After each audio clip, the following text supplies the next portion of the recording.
Hello, everyone. I'm Boyana from Workpuls, and welcome to another episode of Workpuls Productivity Talks. Today, we have with us Dr. Frank Buck. He is president of Frank Buck Consulting, and he's sort of a time management expert. So, we're going to hear more about what he has to say about time management and productivity, what it is that he does as a consultant, and how does he help other people and companies manage their time better and increase productivity. Welcome, Frank. Thank you for joining us. Thank you. It's a pleasure. I appreciate you having me. Can you tell us, for starters, in a bit more detail than I did, what it is exactly that you and your company do? Okay. Well, first of all, this is sort of a second career for me. I was in education for almost 30 years as a junior high band director and then assistant principal, central office administrator. So, heavy background in working with large school operations, and I retired from public education in 2009, really to give a second career a chance to flourish in organization, time management, productivity. I guess one of the big accomplishments early on was writing my first book, Get Organized, Time Management for School Leaders. And you don't have to be a school principal to get something from the book. It's really a book anybody could use now in its second edition. But I write, speak, consult on organization, time management, write a weekly newspaper column.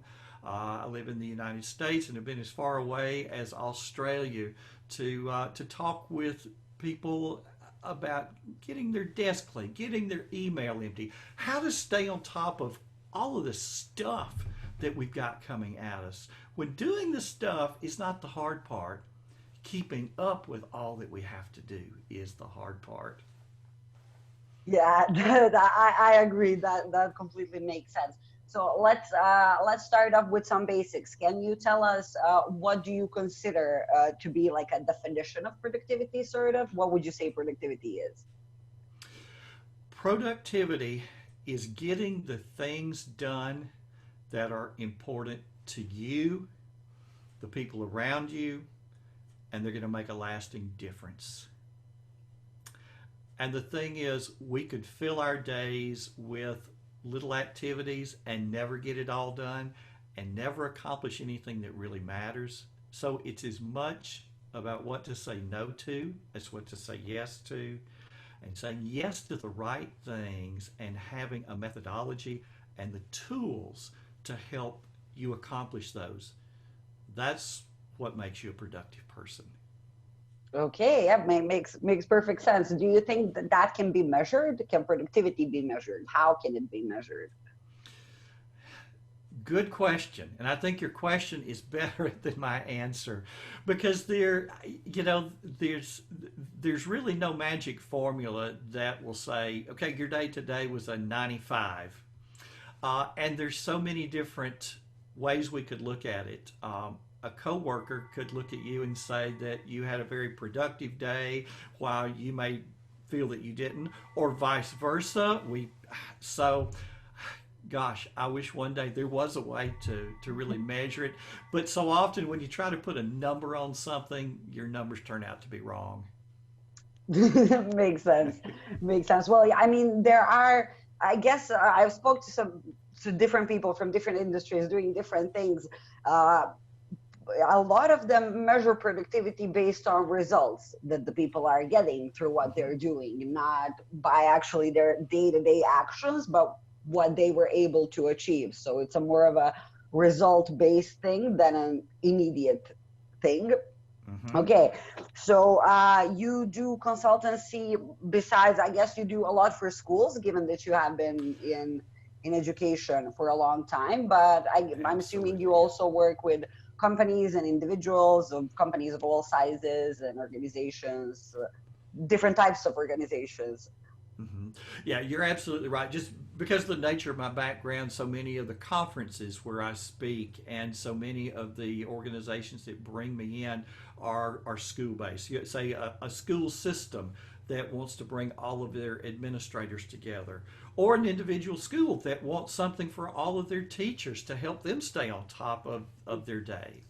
But then I've also worked with lawyers, uh, health professionals, insurance agents, because we've all got those challenges of all the things that we have to do and needing a way to do them.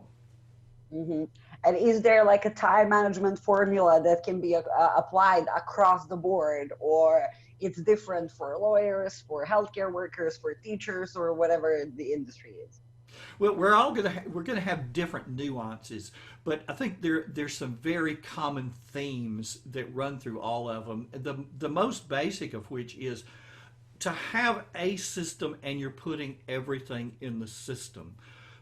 The biggest problem that we have today is people just trying to think they can remember what they have to do. Oh yeah, I need to call Bob. Yeah, I can do that. Call Bob. Oh, and call Sue, and I need to talk to her about these three things. Okay, by about the fourth one of those, they just start falling through the cracks, and the stress level goes up. And the bad thing is we start beating ourselves up about how stupid we are. Oh, a simple phone call, and I forgot to do it. Well, what we need is a system where we can just throw the things at the system and then concentrate on what's in front of us.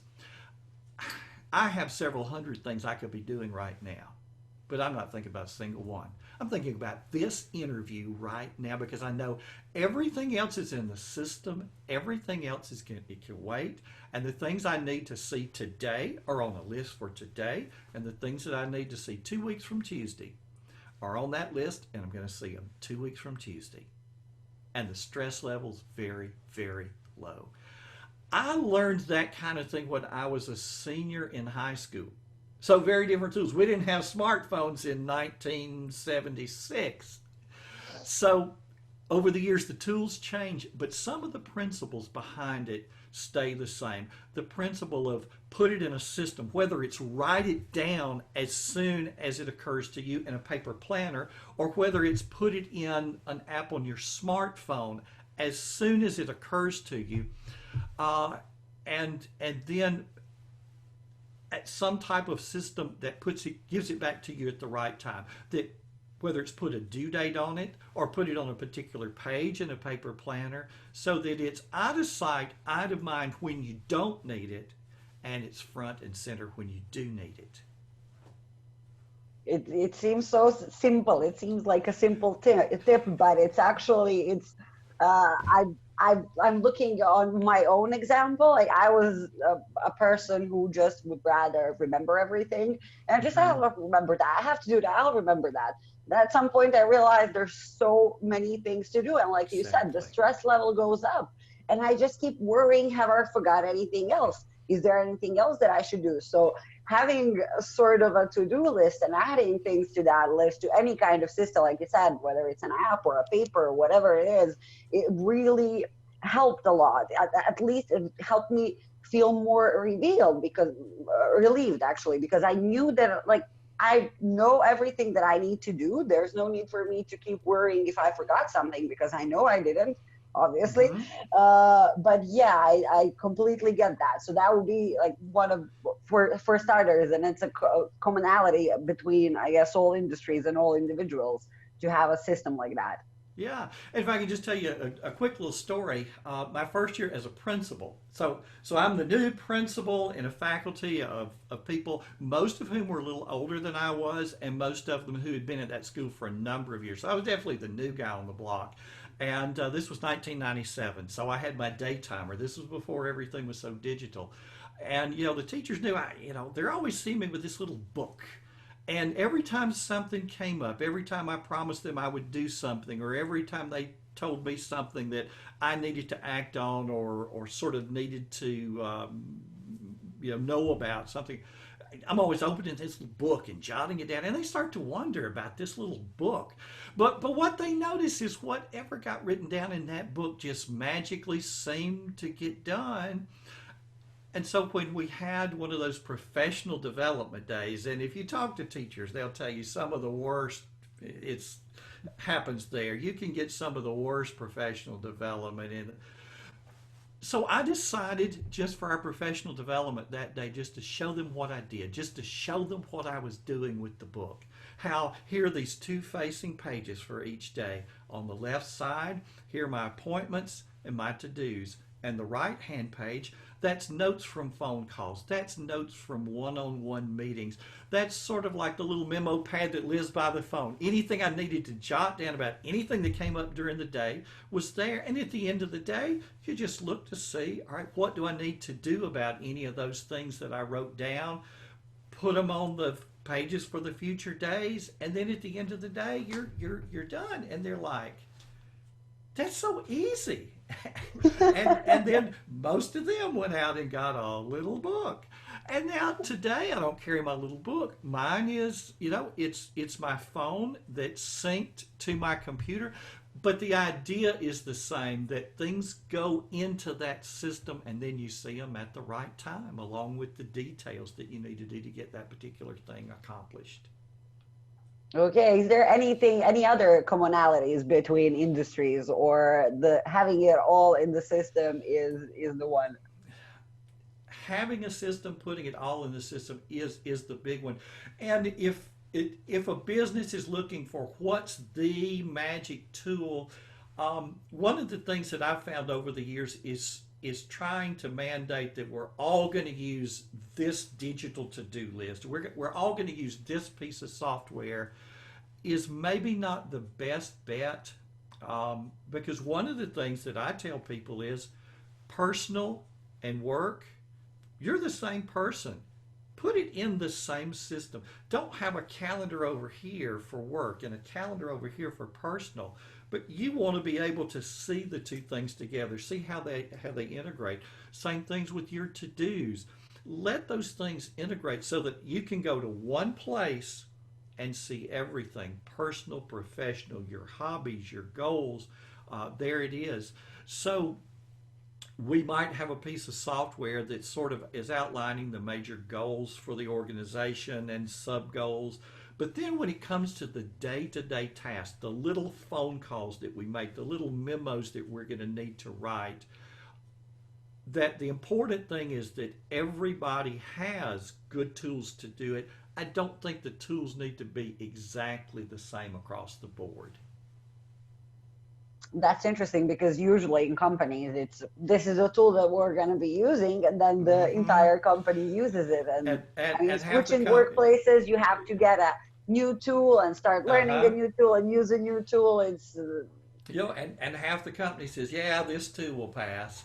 Or they're like, okay, yeah, well, that's the company tool, but really, I got this little memo pad over here where I'm writing down. This little memo pad over here is really the thing that's driving my day.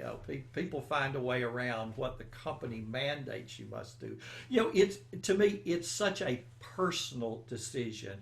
And I tell people, what's the best tool? Well, the best tool is the tool that you are comfortable with and the tool you're actually going to use. I'm a very digital person. My wife is very organized, but she really likes pencil and paper. And that's okay. She's got a system. It works for her.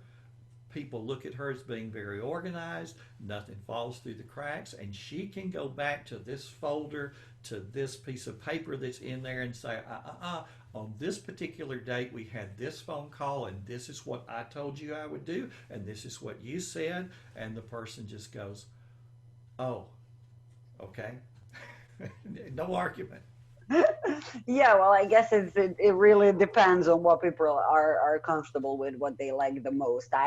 We are using an online software, an online tool for our to-do list at Mm-hmm. work, and I do have like a part that is mine, but I still like some of the things. I still like writing them in the Mm-hmm. notebook. I have a notebook with me always, and I like writing them down in the notebook for some reason. Yes. I just like, I feel I'm gonna remember them much better if I write them down in my notebook, rather if I put them there in that like the digital space. I know it's there, but still, like, it makes more sense for me to do it on the work. While on the other hand, some of my coworkers prefer the online tool and wouldn't do anything else besides using the online tool. So Mm-hmm. it's really individual, and that's, I think, a mistake a lot of people make is what the company says, that's how it's going to be. You mentioned, yes, people find other ways, but I don't know if uh, a lot of them think of it that way. I'm guessing that the majority of people is like, okay, the company said we should use this, so this is what we're using, and that's it. There's no other way around it. It's fine Mm-hmm. for the group projects, for group stuff, but for individual things, Yes. I think it can be, and it is more flexible within a team. Absolutely. And even with my own workflow, as digital as I became, I've been keeping my calendar and my to-do list in digital since the year 2001. But the thing that for me remained paper-based throughout the rest of my career as a principal and a central office administrator was having a paper journal for those phone calls, those little one-on-one meetings, because think about it. If you're in a meeting with one person, you can't sit there with a laptop and take notes. You can't sit there and take notes on your phone. They'll think that you're checking Facebook and you're emailing and you're not paying one bit of attention. You could be taking copious notes on that interaction with them, but socially it's going to come across all wrong. Whereas if it's a paper journal, they're thinking, this is really important. This is important enough. You're taking notes on it. And the thing is, when I'm on a phone call, I can be taking notes in real time so that when the phone call's over, close the book, the note taking's over, I can then go right on to the next thing without having to recopy something or type something into a computer, and possibly that little ball dropped through the cracks because, well, somebody else is at the door. Well, I'll record that later, and then forget it. So it's something that's happening in real time. And also, as a principal, there were so many little interactions that were so minor, but you did need to log them just to sort of cover yourself. That here was this phone call that you thought was nothing. You handled it with that mad parent. But then 3 weeks later, they've called the superintendent with a whole different story.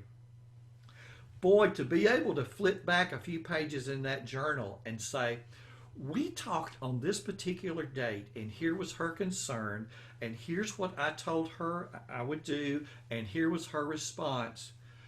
That is worth just so much. And it takes up that much room on the shelf once the journal is once the journal's filled up. So I save them forever. You never know when you might need something. Makes sense. Makes perfect sense.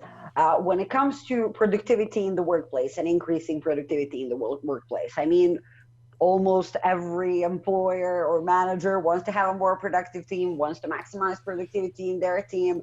What's the first thing they should do if they want to take that approach? All right. I think the first thing to do is establishing that system to give you a place to put things.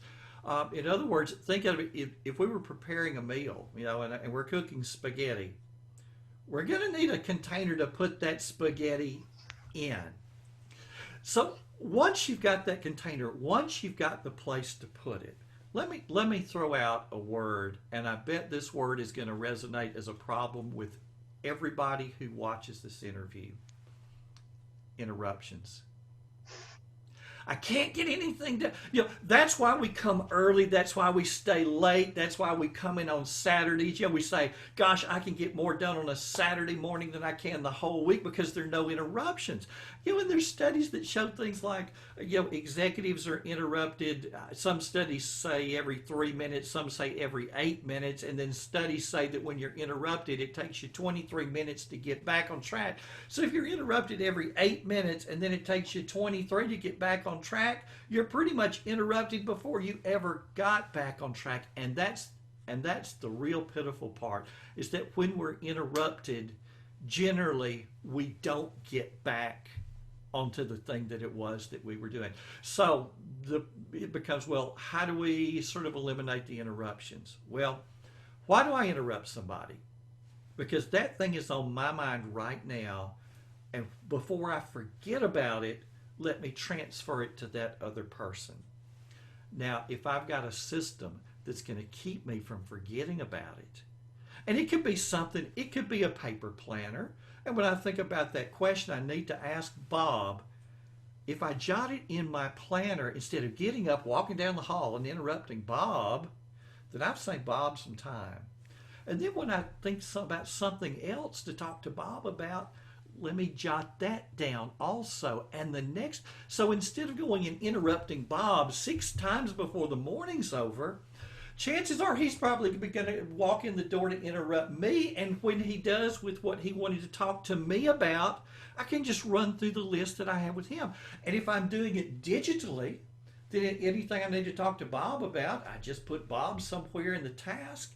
Then when he calls me on the phone or when he comes walking in the door, I'm just going to search for his name and boom, there's everything I wanted to talk to him about in one nice, neat little list. And we can just go right through those things.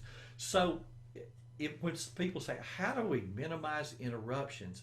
It's have that place to hold things and let the other person work.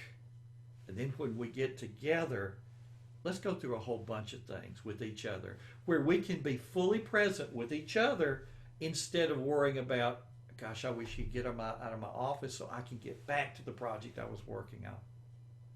That's where I would start. It makes sense. And how is it like it's much easier said and done. That's why we have coaches and consultants and everything. And it's much easier done on an individual level. Like I can start doing that for myself, but how am I going to transfer that to my employees? How am I going to make my whole team or my whole organization work in the same way? How does one do that? Yeah, I think starting by modeling it. And whether you're the low man on the totem pole or low woman on the totem pole, so to speak, or whether you come in as the top dog, whether you come in and say as the principal, as I did, start by modeling and let other people see that he just, you can count on him. He comes through. He's not missing deadlines. And so what happens is you start to get more responsibility and responsibility for more substantial things. And people start to see how you handle the little things. You know, that you've got that memo pad or you've got that tool that you're immediately throwing something into, and that you're not just stopping what you're doing to immediately jump over to this other thing, but you're throwing it in the system and then getting back to work on that project you were working on. And then you handle the other things in a timely fashion. They start to see you and wonder, how does he do it? Share your secret with me. And then that starts to spread. Because, you know, every New Year's Day, everybody wants to, you know, this is the year I'm going to lose weight, and this is the year I'm going to get organized. And by February, people have given up on both. But like you say, toward the beginning of this interview, you said something about, you know, this, it's easy. And it is. It's ridiculously easy. And that's one of the things that people tell me after workshops. I think of one particular gentleman who emailed me about 6 months after I had done a workshop in the Quebec area. This was for they call them school boards in Canada rather than school systems. But he said, gosh, you know, the things that you talked about, I don't know why I didn't think of some of those things myself. It's so easy. And he said, can I share a story with you? And I said, sure. He said, my secretary came in one morning and she closed the door and she sat down across my desk. And from the look on her face, I could tell that this was going to be a heavy conversation. He says, she looked at me and she said, I'm going to get right to the point. Are you leaving us? And he said, no. What are you talking about? She said, your desk. All the paper's gone. And all the paper from everywhere, it's all gone. What happened? Are you leaving? And he said, no. And so he just went through some of the things that we talked about. Like one of the things I always start a workshop with is, even though I'm a very digital person, I talk about paper. Because we're all getting that paper for other persons. So an old time management tool called the Tickler File, something I learned from my dad when I was 8 years old. He was a lawyer in a one-man shop. He didn't have a secretary. He didn't have a bookkeeper. He did everything himself. So when I would go and hang out at his office as a little kid, here was this one drawer he would open first thing in the morning, and there were these folders, 1, 2, 3, 4, up to 31. So okay, today's the 22nd of the month that we're having this interview. He'd pull out folder number 22, and there was all the paperwork he needed for that day. Motions he was going to file at the courthouse, packets of paper for the people who were coming to see him that day. It was like there was his whole day in that one folder, and as an 8-year-old kid, that intrigued me. And then at the end of the day, after having taken notes on all those little packets of papers, he just filed them according to when those people were going to come to see him again. His desk is clean at the end of the day. So when I graduate college, I become a teacher, and here comes the paper. And there's not a course in college that teaches you how to deal with that. But I have my Tickler file from day one, those 1 through 31 folders, and just when do I need to see this again? File it for then. And from the very first, other much more experienced teachers kind of looked at me like, this new kid's really got his act together. And it was so simple. It was so simple. And as an 8-year-old, I understood it. And there's some 40-year-olds that don't get it yet. Yeah, that's like it's really like almost like all of those tips for productivity, whether for individual or team productivity, most of them are incredibly simple. Yes. It's just that like we aren't really trying to make a habit out of them, I guess. Mm-hmm. That's one of the reasons I found that they usually fail. But yeah, that's also a good system. Even in the digital age, that's a good Mm-hmm. system. The one with the papers, it's amazing. Yeah. And then when I went to the day timer, and it was really like the Tickler file. With the Tickler file, when do I want to see this piece of paper again? Put it in the file for that day. When do I want to do this task again? When do I want to do this task? When do I want to think about this task? Open the book to that day and write it down. So the principle stayed the same, even though it's a different tool.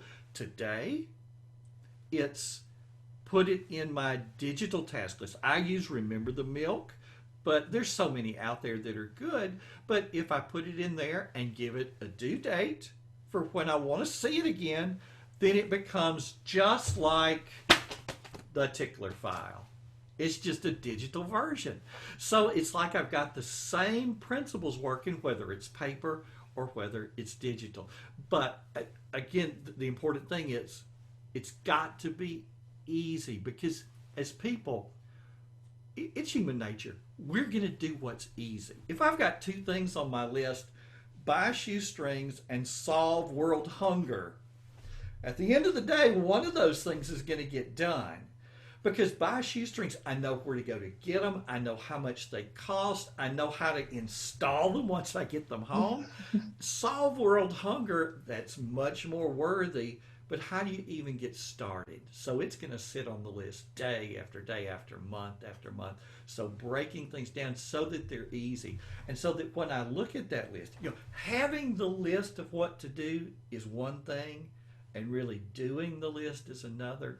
So if it is so attractive that I can't wait, if I've broken things down into call this person and there's the phone number on the list right beside the name, so that I don't even have to look up the phone number, and I can tap on it, and in the little attached notes section, there are the 5 things that I'm going to discuss with that person. It's a no-brainer. Pick up a phone and give them a call right then, so that there's just no resistance. People say if you want to exercise, lay your exercise clothes out, and that will eliminate some of the resistance. Absolutely. And one time I'd looked at statistics on popcorn consumption in the United States. When I looked at 1980 versus like 1990, it had doubled.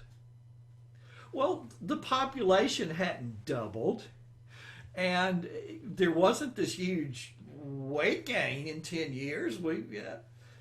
But think about what happened between 1980 and 1990 as far as popcorn. Mm-hmm. Microwave popcorn. Suddenly, instead of get the boiler, get the oil, get the popcorn kernels, put it all in there, stand there shaking the boiler back and forth over the stove that you had to heat, when it became throw the bag in the microwave oven and push the button that said popcorn, it made it easier. And popcorn consumption doubled 10 years later. We just got to do the same thing with all of our tasks that we were able to do with popcorn to make it easy. And that's the hard part, is making it easy. I won't say the hard part. It's getting into the routine. It's getting into the routine of, before you go to bed, look at tomorrow and structure it so you can't wait to get started. I have what I call my Fab Five at the very top of the list.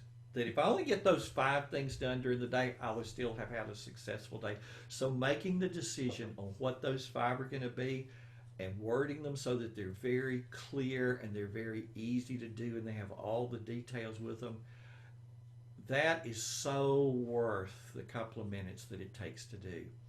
And then there are a whole bunch of other things. As you get past the Fab Five, then here's some things I'd like to accomplish during the morning, and things that would go well during the afternoon, and then things for the evening, so that I'm sort of batching related items together, so that as I go through the day, I can really just sort of work through the list in order with the full confidence that I'm not forgetting anything. And that when I get to tonight, I'll plan tomorrow tonight. Okay, and I'd like to ask you, what are from when you first start working with a company or a leader, what were the biggest like pushbacks, let's say, that you get on some of the tips, on some of the ideas, on some of the systems that you're creating for them? I think for anybody, change, that we've got so much to do already, and now we're going to have to add to it new procedures or new tools and teaching people how to do those particular things. That's the and when it's maybe the boss sees that this is a problem and the boss brings you in, but not everybody on the team shares the idea that this is the problem, and it's like, oh boy, they brought in somebody else. There's going to be more work for us. So, breaking down those barriers. I think one of the most successful days that I had, this was a school system in a neighboring state, and the superintendent, I think she was very wise to do this. She brought in her principals and she brought in her central office people, the bookkeepers, the secretary, so forth. And I demonstrated task lists. We email, this sort of thing. And then in the afternoon, spent the time just going from office to office there at the central office. So I went in and sat down with one of her financial people, and she said that my email, I'm just covered up in email. They were using Gmail, which I use Gmail, love it. She had 52,000 emails in her inbox. And she said, I don't know when I may need some of these. And I said, well, how many of them do you really need to do something about? And they were like, well, there were 2 that had just come in that she really needed to. Everything else was really, I need to get to it if I need it. So I just showed her a simple little system, and most of it was just showing her how to archive. Mm-hmm. So we archived the 52,000 minus 2. It took Gmail about 5 minutes to think. So it was like, get a cup of coffee, but it was put a check at the top, and we look at this little question that says, do you want this action to apply to the 50 messages on this page or the 52,582 that are in your inbox? We said, apply to the 50. And then clicked archive, go get a cup of coffee. 5 minutes later, boom, there are 2 sitting there. And she said, where are the others? What? I said, well, we'll just click over here on all mail, and then you can search just like you would have searched your inbox. Only now your inbox is sort of like the metal mailbox in front of your house. It's empty every day. And you go to it, and here's the new stuff, and then you just handle it. And I showed her how to take emails that related to a place she needed to be. You know, we're having this meeting on Tuesday at 5 o'clock, and here's the agenda. How to just take that and put it on her calendar so that it didn't have to sit in her email and be 7 screens down by the time the meeting occurred. And then one of the big things, and the thing that really made me put aside my day timer back in 2001 for a digital system, think of all the emails you have that sit in your inbox because they're reminders of things you have to do. So any good digital system is going to give you a way to just put those in your into your to-do list. For example, with Remember the Milk, there's a special email address it gave me. I put that in my contacts and just called it Remember Milk. So every time I get an email and I'm reading that email and it's like, oh, I need to call Sarah about this. Just hit forward, say it's going to be to Remember Milk, change the subject line to call Sarah, send. Now I can delete the email. And now sitting over in Remember the Milk, call Sarah, and in the note section is the entire body of the email message. And for some people, that's the revelation that, oh my goodness. And now I can actually put it in the to-do list and give it a date for when I want to see it, because not everything am I going to work on today. Some of the things I can't do for a week or a month, but yet they've been sitting in my email and I'm having to keep up with it all in my head. Sending reference information to Evernote. I'm a huge Evernote user. It's like Remember the Milk is for the things I need to do, and Evernote is for the reference information that I don't know when I'll need it again, but when I do, I can get to it from anywhere. Let me give you an example with Evernote. When I got the email from you with the invitation for us to be together this morning in an email, and I just sent that over to Evernote, and then I took and I Googled you and found a picture so that I kind of have a mental image of the person that I'd be talking to this morning, and just right-clicked to copy that. And so now what am I going to do with it? Well, I just went over to that note in Evernote, pasted it there. And then there was the address and the phone number for your company in San Francisco. Yep. Right there with your picture. Well, let me just copy and put that in. And then as I started to think to myself about what are some of the questions I might get, or what are some of the points I might hope that that I would have an opportunity to bring out in the interview. So where am I going to write those down? Is that going to be on a Kleenex, the back of a napkin, keep it up and went in my head? No, I just went back to that same little note and just started making a little outline. And the neat thing about it is, of course, what's on my computer screen now are the big pictures of you and me during this interview. So that's taking up the whole screen. But if for some reason I wanted to get back to my notes, well, I looked at them this morning, made some changes to them. So when I pull up Evernote, look at what I don't know if the audience can see, the very first note is going to be the last note that you worked on. And so not only there are the notes, but Evernote also, if you have put an image somewhere in the note, it'll take that image and it'll put it right there in the preview, so that as you're scrolling through your notes, we're all very visual people, that there's that little image that was in that note that's often a real reminder. Oh yeah, that's the one that I'm looking for. And then, after this interview is over, I'm not going to delete that. I'll add some other notes to it when the interview posts. I'll put the link to it there, and then I'll move it to a notebook called Completed Projects. But 5 years from now, if you call me, I'll be able to search Evernote for your name, and I'll be right back to that note. And even if you don't call me, but I think of you, and maybe I don't remember your name, but I remember the name of the company, or I remember the date that we did this interview, or I remember a particular word maybe that I put in my notes. I can search for that, and it'll bring up the note for me. Yeah, so it's And I in a don't. way more practical than paper in a way that you can search through it. Uh, and there's the magic word: the ability to search. You just think, when you talk to young children, now you can tell them that Santa Claus visits every house in the whole world in one night, and they'll believe it. But if you explain to them the card catalog system that was used when I was a child, that you the title of the book that you were interested in, and does the library have it, and going over to the card catalog and figuring out, well, what would the drawer be, and then flipping through the cards to the exact spot where that book would be if the library had that book. And if it's there, they have the book, and if it's not, then the library must not have that book. And then, is it checked out or not? Well, going to the exact spot on the exact shelf where it would be, they'll look at you like you got two heads. They're like, why don't you just go to the computer and search for the title of the book? That's part of our culture in so many ways now.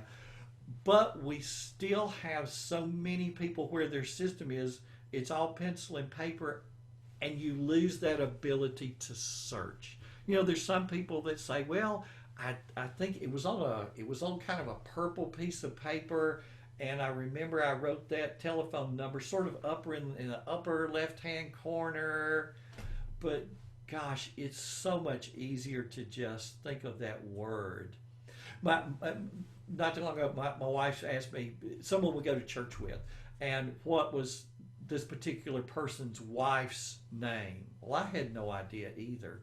So I just pulled up Evernote and I put in his first name, his last name, and immediately it hit on one note in Evernote. And that note was where I had taken the church's directory.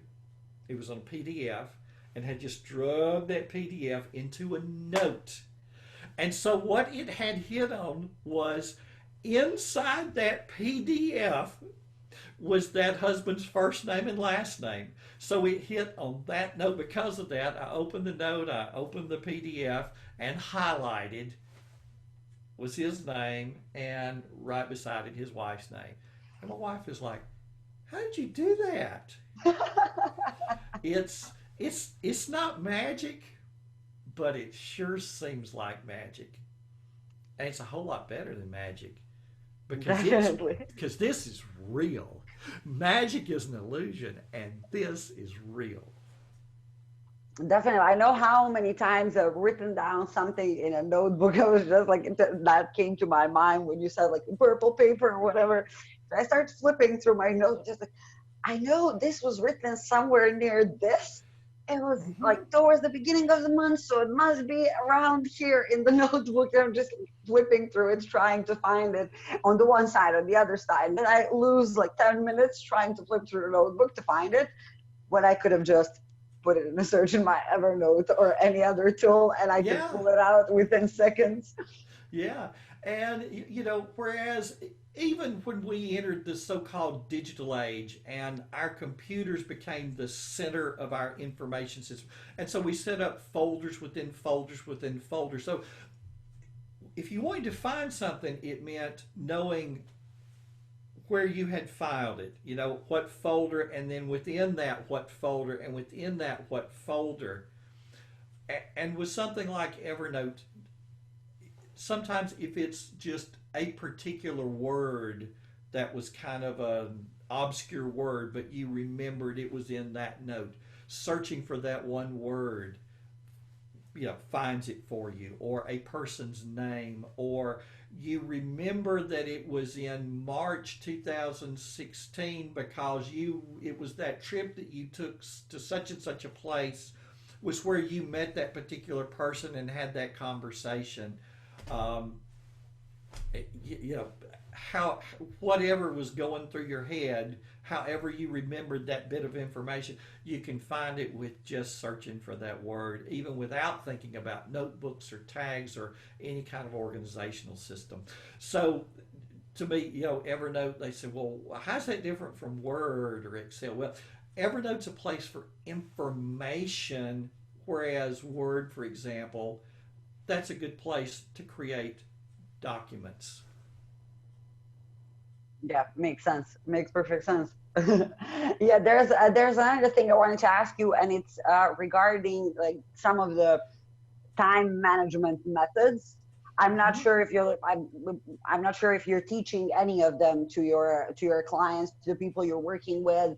For example, like the Pomodoro technique or the time blocking or whatever it is. There are so many of them, and people tried so many different things regarding that. Are there any of those that you teach, and which are they, and which have proven Right. to be like the most effective? I guess. Yeah, there's not a particular one that I teach. Like, I don't teach the Pomodoro method, and I don't teach getting things done, and I don't teach the Franklin Covey. But yet, there are elements of all of those. And now, if someone asked me, they said, Frank, with what you teach, what is it you teach? How is it different? What I have is the five keys. Key number one, handling the paper. So having the Tickler File and having a good workflow, the papers that you're handling for the day, that there's a place for incoming, a place for outgoing, and just a place to hang on to things that you're going to need sometime later in the day. So key number one, being able to handle the papers. Key number two, having what I call a signature tool. 20 years ago, it would have been my day timer. Now it's that suite of Google Calendar, Google Contacts, Remember the Milk, Evernote, where everything goes there instead of being scattered on random pieces of paper. The third key, putting repeating tasks on autopilot. And I think this is where what I teach differs so much from anything else I ever saw. So many other systems are silent on how do you handle those tasks that you're going to do every week, every month, every year at the same time. And having come from a background in education where we are so cyclic, you start school every year and there are those things to do to get school going. You end school in May, and there are those things that you're going to have to do. So how are you going to remember those from your year? The tasks aren't hard. The thing is that they're hard to remember to do. So from my very earliest days as a teacher, one thing that helped me was, back when I had, I've got my Tickler file. So anytime I did something and went, wait a minute, I'm not going to just be doing it right now. I'm going to be doing it now and a year from now and a year from then. Jot it on an index card, and when it needs to be done again, throw it in the Tickler file. When the card pops up, do the task, refile the card for when it needs to be done again, whether it's next year, next week, next month, so that really it's pull the file out of the drawer first thing in the morning, and there it is for me. There's my work for that day. So, and with a digital task list, it's so easy to just put a task on there and say repeats every May 1st. So easy to do. So that's my third key. My fourth key is to handle the flood of incoming information. Yeah, you may start the day organized, but what happens when the emails come rolling in and the people come knocking at the door? So having some way to document the phone calls and the one-on-one meetings, how we talked about a paper journal for documentation, so that you can just jot it down and then hang up the phone and get right back to what you were doing. How to take all the email and put it where it needs to go. Put this one on your calendar, send this one to your task list, send this one to Evernote. So at the end of the day, you are back to zero. And then the last thing, handling multiple projects, and this is a big one for so many people. Of, I've got the projects, and so how to take the big projects and break them down to individual tasks, and put those tasks on your list for given days, so that today I might work on 10 different projects, a phone call on this one, an email on that one. Um, I may talk to one person, and I'm actually working on three different projects because that's someone I happen to be in contact with a lot. And so we might talk about three different projects and move the ball down the field on all three of those in a single phone call. So I more or less have my own system that I call the five keys. I don't think I invented any part of any of them. You know, the Tickler File's been around for a long time, but I think how we put those together is what makes maybe one system a little different from the others. And say the Pomodoro technique, I don't teach, you know, work for 25 minutes, take a 5-minute break, but definitely work breaks into your day is something that's important. Okay, and in the end, I'd like to check if there are any other things that we haven't mentioned that you would like to give as a tip to the managers and employers who are looking to increase productivity, not just of themselves, but of their entire organizations. I think a big one is to listen to people to try to identify the things that we all feel like are problems within our organization. In other words, as an organization, do we feel that interruptions are a problem? As an organization, do we feel like really knowing exactly what it is we need to do during the day, that's a problem? Is it communication? That what's sort of just what's the root issue here? And then coming up with the techniques or the tools that are going to solve it so that we all know where we want to wind up. Because if we can all agree on the problem and we can all agree that this is a pretty good way to solve it, we can all get on the same page, then those problems tend to go away. Yeah, there are not many things out there that humans with the brain power that we have, and we're always one Google search away from the world's knowledge. There are not many problems that we can't handle. That's true. It really is. If we put our minds together to it and if we agree what's the problem, it's going to be way easier to solve it than if we're just guessing what might be the problem so we can solve it. Yeah. Well, yeah, that would be all, I guess, then for today. Thank you so much for All right. participating. It was very interesting hearing on all these different techniques from the analog age to the digital age. What have you been doing and how have you been using the tools that you've had? I'm guessing that people will really appreciate hearing all of this. It was very insightful. So thank you very much, and I hope that we'll get a chance to speak again Okay. soon. And if I could just add for those that would like to know a little more and how do I follow up, how do I find out more about this person, if you go to my website, frankbuck.org, not .com, but .org, so just my name, frankbuck.org. I've been blogging for probably over 15 years, so whatever you're looking for related to organization and time management, you're probably going to find it there on that blog. I have a weekly email list. So for those who are interested in joining that list, you'll see it front and center on the homepage. And for those that join, I've got 2 free gifts. First of all is the first chapter of my book, Get Organized, Time Management for School Leaders. You get the first chapter, which shows you in depth about the Tickler File, how to set it up, the kind of things to put in it so that you get your desk clean. And then several days later, I put together an ebook. I've talked about Remember the Milk. So I put together an ebook on here's how to get started with it.